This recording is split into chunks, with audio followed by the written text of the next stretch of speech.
Hi guys, Zenvon here. Today I will show you how to get those fancy icons above the nameplates on your enemies. It can actually be on your friends as well, but I just prefer it on my enemies only. Basically I have it set up so I'm showing my own flame shock and every kind of CC I could possibly remember. But you can choose to set it up in different ways. I use TidyPlates for the actual nameplates, and I use PlateBuffs for the icons. So I'll show you how to set those up. So the first thing you want to do is you want to go and download the TidyPlates add-on and the PlateBuffs add-on. Sadly, the PlateBuffs add-on that is on the Curse client, that doesn't work. You have to get the one from wointerface.com. I'll link the exact link in the video description. Alright, so you installed the two add-ons and it's time to set them up in game. So we go to the interface menu and choose the add-ons and then TidyPlates. Here you need to set up what kind of theme you're going as. Are you a DPS, damage or tank or whatever. Then you click down in the theme you've chosen. For my case it's damage, and you scroll down to buffs and debuffs. That marker here is usually on when you install the add-on. You gotta make sure that it's not ticked. You don't want TidyPlates to show those debuffs and buffs. That's what we want PlateBuffs for, because it's much nicer and better to set up. So back into interface options, add-ons, and PlateBuffs.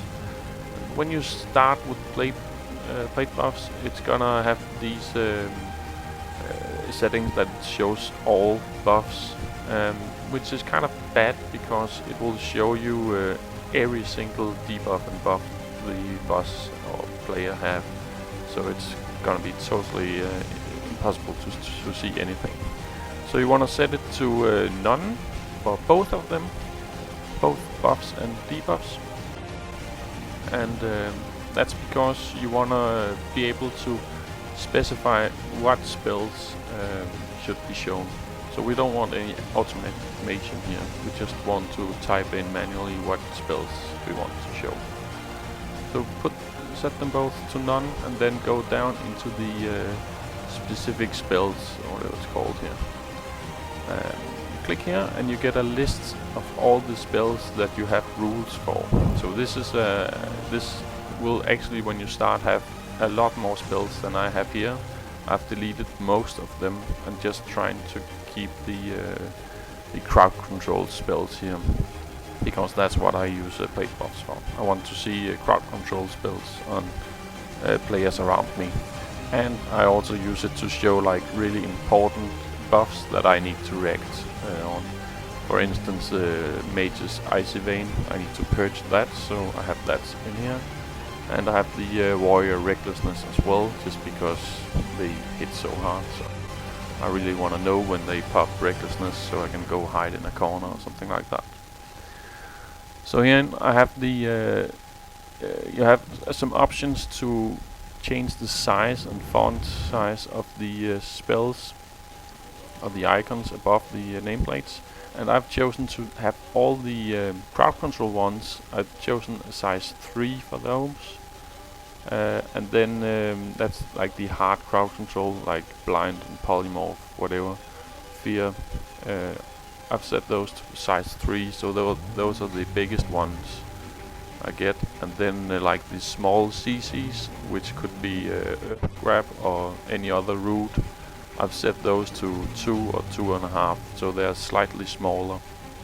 And lastly, my flame shock, I've set that to 1.5, just because I don't really use it as a dot tracker. I have other add-ons for that, but it's nice to see if my flame shock is on the target. So if you want to add a new spell, you just type in the spell name and press OK, and then add spell, like I just did with Anti-Magic Shell, and then you can choose when to show it. And for Anti-Magic Shell, I only want to see it when it's above on my enemy, because then I know maybe I should just heal myself instead of casting lightning bolts into him. But you can set this up with whatever way you want to. So I hope this helped you. If you have any questions or comments about this, please feel free to leave them below. I'll try and answer them as soon as possible. And if this guide helped you, then feel free to subscribe or like the video. I would be really happy if you did that. Thank you.